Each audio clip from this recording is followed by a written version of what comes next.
Yo, I want to share my comments and criticisms today on this infographic. Sorry about my male privilege.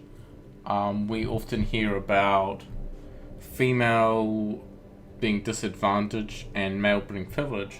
We don't often hear the other way around about female privilege and male disadvantage. So in the military, very, very obvious, there's more men who are in the military, and therefore more men die, and even if you consider that there are less women in the military, the percentage is still high, about three times more often men die in the military.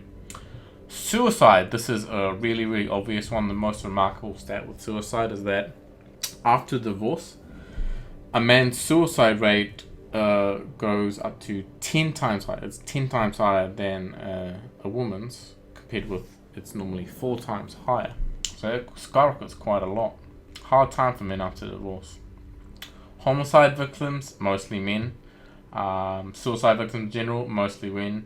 Homeless population, mostly men. I would not call that these things so far privileges. I would say that these are disadvantages or symptoms of oppression or disadvantage.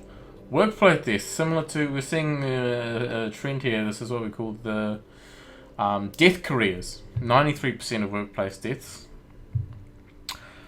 Loggers, coal miners, construction workers. There's no surprises there, isn't there? But the funny thing is, if we're talking about equality, we're not only talking about benefits, aren't we? Empowerment benefits, that's one thing. But if we're actually talking about equality, then we're talking about 50% of women being politicians, 50% of women being CEOs, and we're talking about of 50% of women mining coal, or fishing in the Arctic. So massive inequalities here. I would call these disadvantages. Okay, I don't want to fucking die in a coal mine. Prison population, 91%.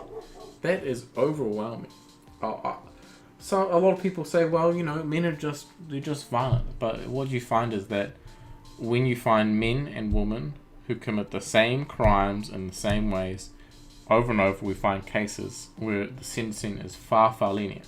So even if I could agree that men are more violent, maybe they need to bear the brunt and that they need to do those things on behalf of women occasionally or sometimes. Even when we factor those things in, there is a bias in the legal system, and females have privilege in the legal system, I would say. And we'll see this here in the family court scenario. 84% of custodies go to women. And these 16% here, it's basically like if you're a drug addict, if you're like a prostitute or something, I don't know, if you're a psycho with mental illness, you got to be stabbing people and shit to get your child taken away from you. It's crazy. And non-reciprocal violence, okay, 70% of men, as opposed to 30% of women, are perpetrators, of non-reciprocal domestic violence. And of course that's because oftentimes if a man is hit by a woman, he won't hit back. He's taught not to. And people say, men so violent, always going around hitting women. As we see here, men are usually the homicide victims. We're mostly getting the violence placed on us, often by other men. So there's many kinds of violence: male on male violence, female male violence. But the lowest form of violence is indeed male on female violence. So when you look at it this way, in very, very concrete ways, there are a lot of ways in which males are disadvantaged. Now I put it on you to say who is the more privileged sex. You can get complicated there. I would say that men and women have privileges in different ways. The bizarre thing, though, the difference is that whilst female disadvantages are heavily recognized, the male disadvantages are not. It's almost invisible, and it's so bad as to the extent that what really is a disadvantage and a form of powerlessness, people have convinced each other and convinced men that it's really a form of power, which it's not. We say that look at the men in the military, they're so strong. But that's not really an advantage if 90% of combat deaths are men. Men, we often see them reaping the rewards more often.